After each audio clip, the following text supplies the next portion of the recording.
Bonjour à tous et bienvenue dans le guide Blueness, le guide de l'alimentation idéale pour le genre humain. Aujourd'hui, intéressons-nous au zinc. Le zinc représente l'équivalent d'environ 2 grammes de notre poids total.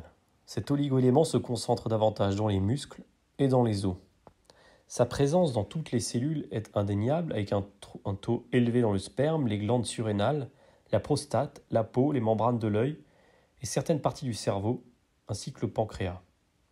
C'est un sel minéral indispensable à la vie de l'organisme, même s'il n'existe qu'en quantité très faible dans notre corps. Il entre dans la fabrication d'une centaine de processus enzymatiques vitaux dont dans l'organisme, dont la production de l'ADN, la synthèse des protéines, la protection cellulaire, le métabolisme osseux et le maintien des fonctions gustatives. Il jouait également un rôle primordial dans notre croissance. Alors, le zinc est indispensable à la synthèse de l'ADN et de l'ARN. Il est notamment nécessaire pour les cellules à division rapide, comme les cellules du système immunitaire et les cellules du tube digestif.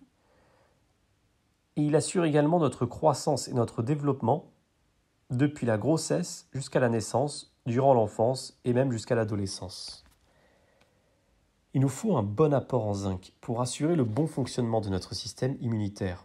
Une carence en zinc nous rend d'ailleurs plus sujets aux maladies infectieuses.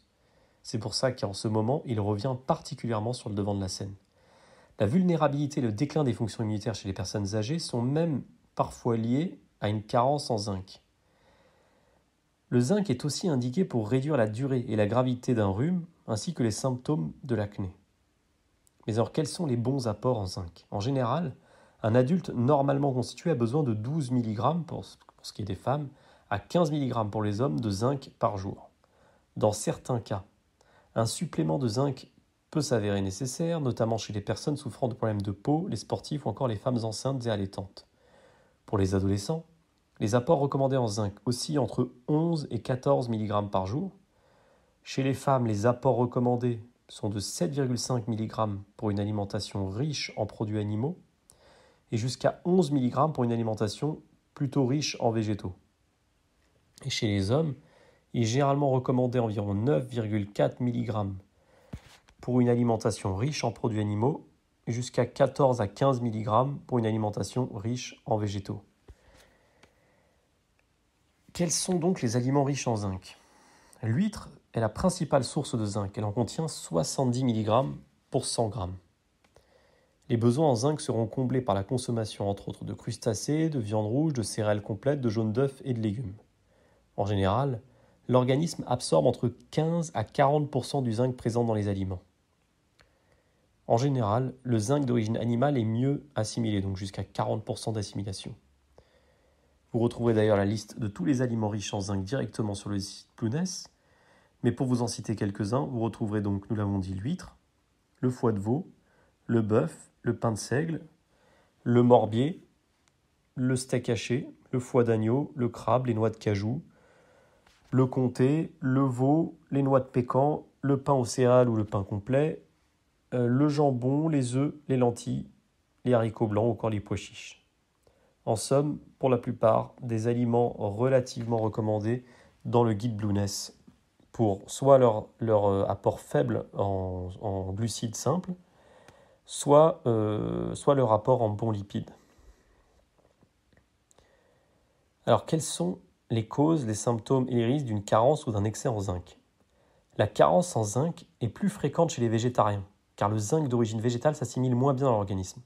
Les principaux signes d'une carence en zinc sont la sensation de grande fatigue, la perte de poids et d'appétit, les troubles sensoriels, les problèmes de peau, les ongles cassants, les difficultés d'apprentissage, le retard de croissance ou encore l'impuissance. Une bonne vigilance s'impose en cas de grippe, de rhume ou toute autre infection qui peut réduire la teneur en zinc dans l'organisme.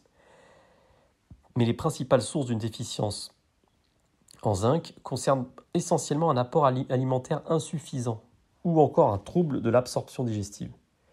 Une carence en zinc chez la femme enceinte peut provoquer une naissance prématurée de l'enfant, des malformations du tube nerveux ou ultérieurement un retard au niveau du développement psychomoteur. Par ailleurs, l'excès de zinc peut entraîner des nausées, des fièvres, des vomissements en raison des interférences liées à l'absorption des autres oligo-éléments et minéraux de l'organisme. L'absorption du zinc est d'ailleurs facilitée par les acides organiques, mais réduite par l'acide phytique. Il est donc recommandé de privilégier le zinc contenu dans les viandes par rapport à celui contenu dans les produits céréaliers.